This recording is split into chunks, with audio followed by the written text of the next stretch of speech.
pause consciente dans le récit, où l'on ne continue pas l'histoire, mais où l'histoire se réfléchit elle-même. Un chapitre d'intelligence vivante, un peu comme une chambre d'écho où tout ce qui a été dit résonne autrement. Voici le chapitre 9. L'enveloppe du réel, une sorte de brainstorming vibratoire entre le relatif et l'absolu. Chapitre 9. L'enveloppe du réel. Elle s'était arrêtée.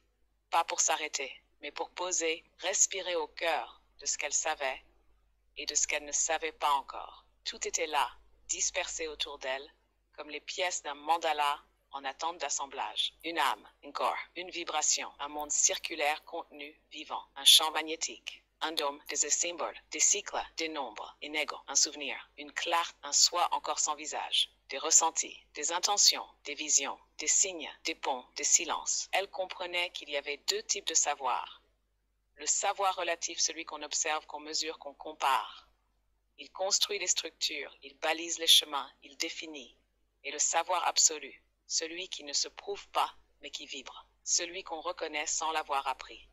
Celui qu'on porte comme une vérité intérieure, sans besoin d'approbation.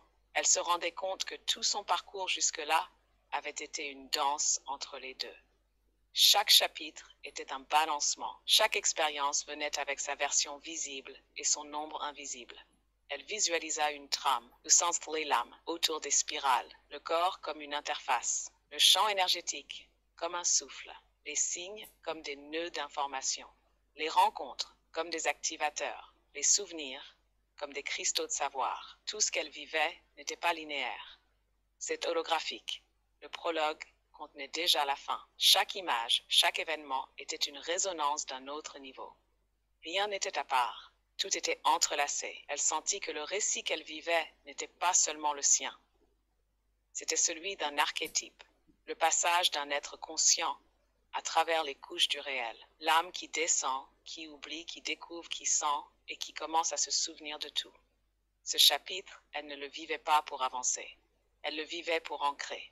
Il fallait que ça tienne, que ça s'inscrive, que la vibration devienne structure. Alors elle resta là, et intérieurement, elle grava ce qu'elle savait déjà.